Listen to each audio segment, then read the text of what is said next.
It was the third night of Taylor Swift's sold-out run at MetLife Stadium, and the 82,000 fans packed into the venue were expecting another flawless performance from an artist who had built her reputation on meticulous preparation and pitch-perfect execution. Taylor had performed All Too Well, 10-minute version, hundreds of times during the Eras Tour, and the song had become one of the most anticipated moments of each show, a raw, emotional journey through heartbreak that showcased both her songwriting prowess and her ability to hold an entire stadium captive for 10 uninterrupted minutes. But on this humid July evening in New Jersey, something unprecedented was about to happen that would transform what could have been an embarrassing mistake into one of the most beloved and authentic moments in concert history. Taylor had been dealing with exhaustion that she hadn't fully acknowledged. 3 months into the most ambitious tour of her career, performing 3-hour shows every few days while maintaining the kind of physical and emotional intensity that her fans expected. She was running on adrenaline and muscle memory more than she cared to admit.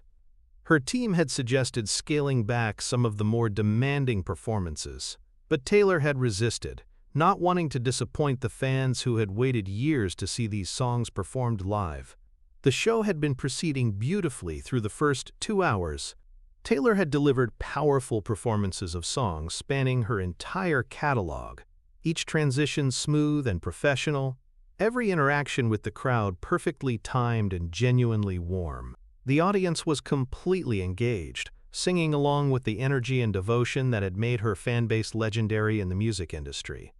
As she approached the acoustic segment of the show, the portion where she performed All Too Well, 10-minute version with just her guitar and piano, Taylor felt the familiar surge of anticipation that came with knowing she was about to deliver one of her most emotionally demanding performances. This song required not just technical skill but complete emotional vulnerability, asking her to revisit some of the most painful experiences of her life and transform them into art that could help others process their own heartbreak. She walked to the center of the stage carrying her acoustic guitar and settled into the simple chair that had become iconic during this portion of the show. The stadium lights dimmed, creating the intimate atmosphere that transformed a massive venue into something that felt like a private performance. 82,000 people fell silent, knowing they were about to witness something special. "This next song," Taylor began, speaking into her microphone in the conversational tone she used during these acoustic moments, "is one that I never thought I'd be brave enough to perform in front of people. But you've all been so incredible tonight that I want to share it with you." She began the opening chords of All Too Well, 10-minute version, her fingers finding the familiar patterns on the guitar strings. The melody filled the stadium, and she could feel the audience settling into the emotional journey they were about to take together. "I walked through the door with you, the air was cold," Taylor began, her voice carrying the vulnerability and strength that had made this song resonate with millions of listeners. The opening verses flowed smoothly, each line delivered with the precise emotional calibration that came from having performed these lyrics countless times. But as she moved deeper into the song, approaching the complex narrative sections that required her to navigate rapid-fire storytelling while maintaining the melody and emotional arc, Taylor began to feel something she had never experienced during a live performance. Her mind went completely blank. She was in the middle of the verse that begins, "And you call me up again just to break me like a promise," when suddenly the words that should have come next simply weren't there. For a performer who prided herself on never missing a lyric, never stumbling over a line, never allowing technical imperfection to interfere with the emotional experience she was trying to create for her audience, this was the nightmare scenario she had always feared but never actually experienced. Taylor's fingers continued playing the guitar progression automatically, muscle memory keeping the music flowing even as her mind raced to find the words that had disappeared from her memory. She opened her mouth to sing the next line, but nothing came out except a small, confused sound that was picked up by her microphone and carried to every corner of the stadium. For a moment that felt like an eternity but lasted perhaps 3 seconds, Taylor Swift, one of the world's most accomplished live performers, sat frozen on stage in front of 82,000 people, her guitar still playing the melody of her most emotionally complex song while her voice remained silent. The stadium fell into a silence so complete that it felt almost supernatural. 82,000 people who had been hanging on every word of the performance suddenly realized that something unprecedented was happening. This wasn't a planned dramatic pause or an intentional moment of audience interaction. This was their idol, visibly struggling with something that had never happened before in any of their previous concert experiences. Taylor looked out at the sea of faces watching her, and for a split second she felt the panic that comes when years of professional training collide with an utterly unexpected moment of human fallibility.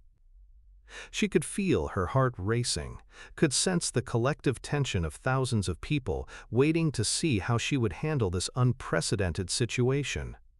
And then, something remarkable happened. Instead of trying to power through the mistake or pretend it hadn't occurred, Taylor began to laugh. It started as a small chuckle, the kind of nervous laughter that emerges when someone realizes they've found themselves in a situation so absurd that the only reasonable response is amusement. But as the laughter continued, it transformed into something more genuine and more infectious, the laughter of someone who had just discovered that even the most carefully controlled performances could be surprised by moments of pure, unscripted humanity. "Oh my God," Taylor said into her microphone, her laughter now clearly audible throughout the stadium. "This is so embarrassing. I just completely forgot the words to my own song." The tension that had filled the venue for those few silent seconds immediately transformed into something warmer and more intimate. Instead of witnessing a professional mistake, the audience realized they were seeing something much rarer, a glimpse of their idol as a completely authentic human being, someone who could laugh at herself even in front of 82,000 people. "This song is 10 minutes long," Taylor continued, her laughter making her voice lighter and more conversational than it had been during the formal performance. "I wrote it, I've performed it hundreds of times, and apparently I just completely blanked on what comes next. This is what happens when you try to cram your entire emotional history into one song. Even I get confused about which heartbreak comes when."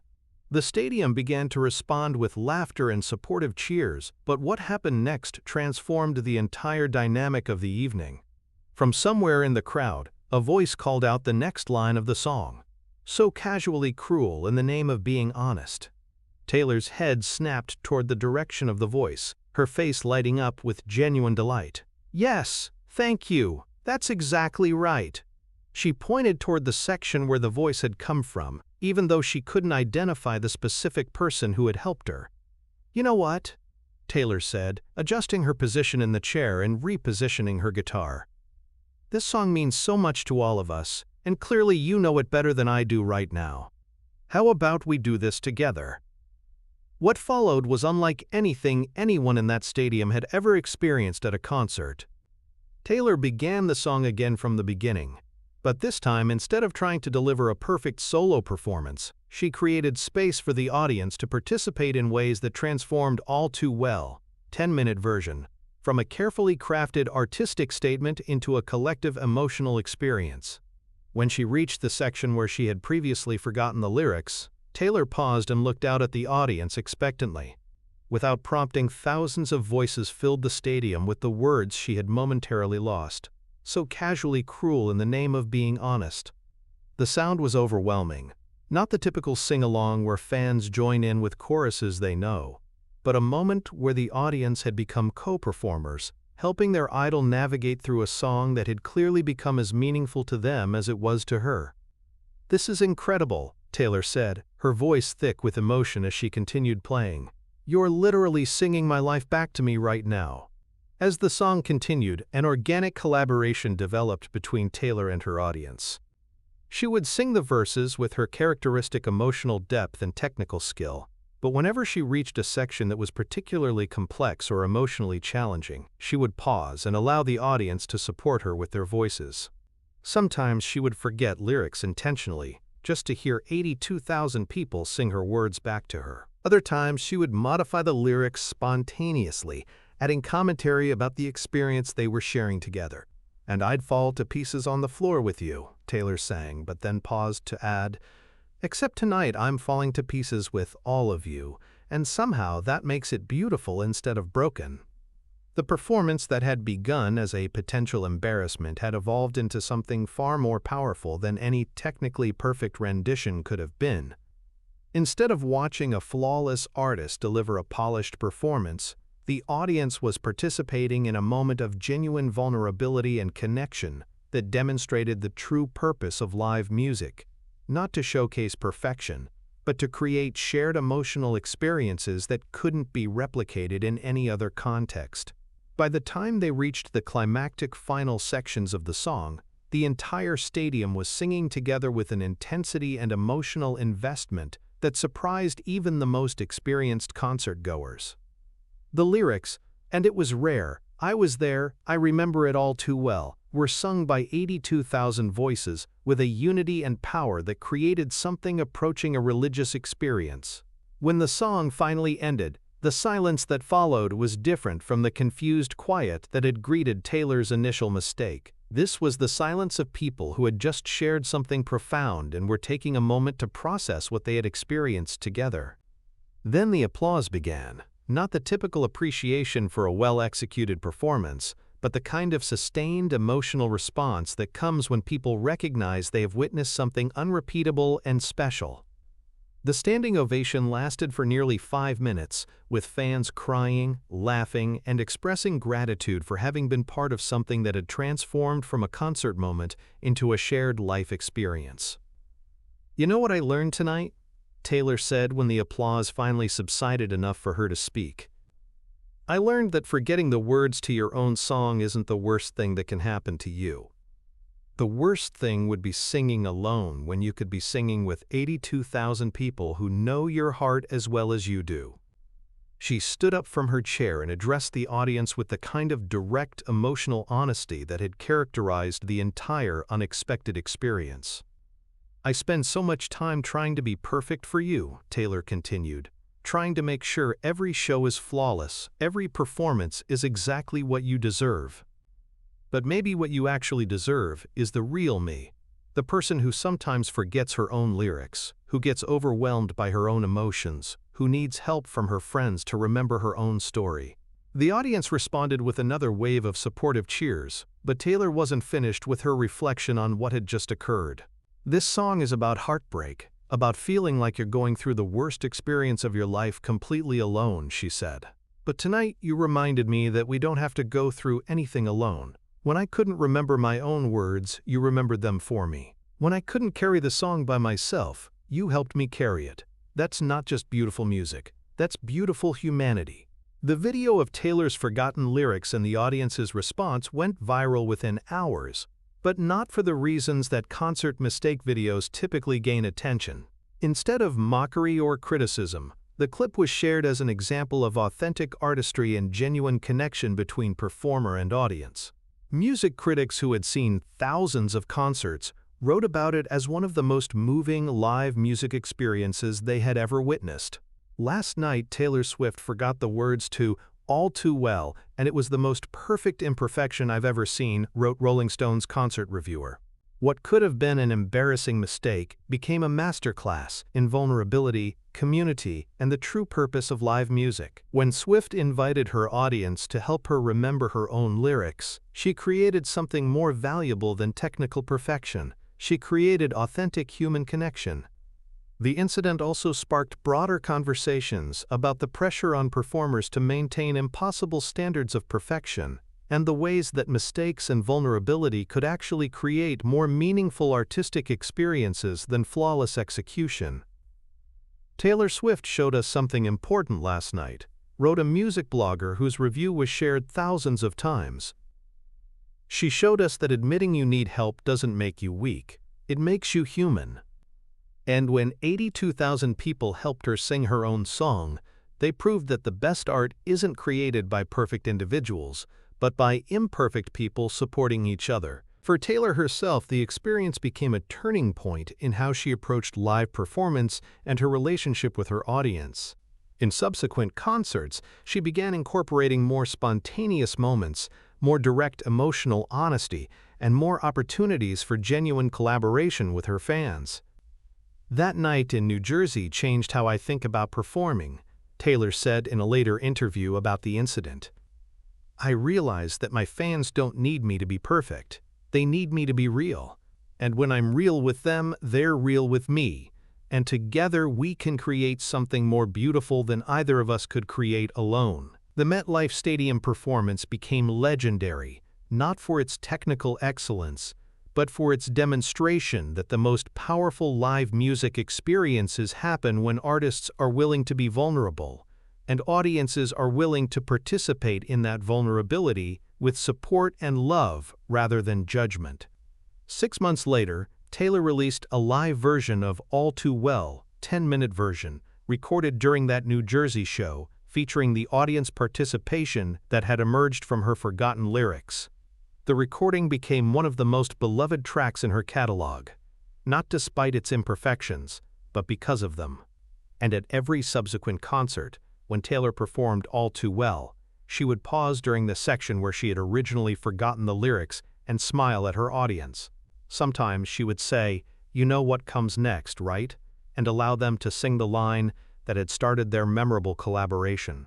Other times, she would sing it herself but with a knowing look that acknowledged the shared memory of the night when forgetting became more memorable than remembering ever could have been. The guitar she used during that performance was eventually donated to the Musicians' Assistance Foundation with a plaque that read, "Sometimes the most beautiful music happens when we admit we need help remembering our own songs."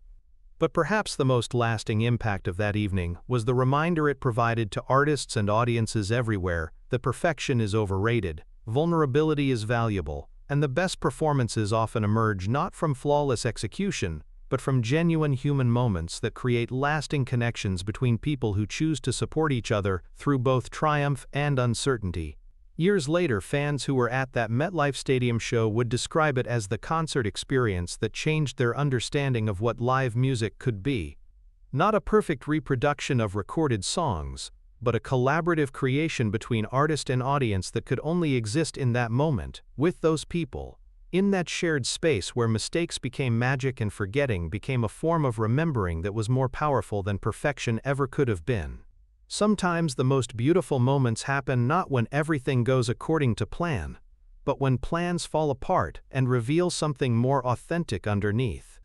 Taylor Swift's decision to laugh at herself when she forgot her own lyrics transformed what could have been an embarrassing mistake into a masterclass in vulnerability and human connection. Her willingness to admit she needed help, and her audience's immediate response with support rather than judgment, prove that the best art emerges not from individual perfection, but from collective humanity. That night at MetLife Stadium reminded everyone present that we don't have to navigate our challenges alone.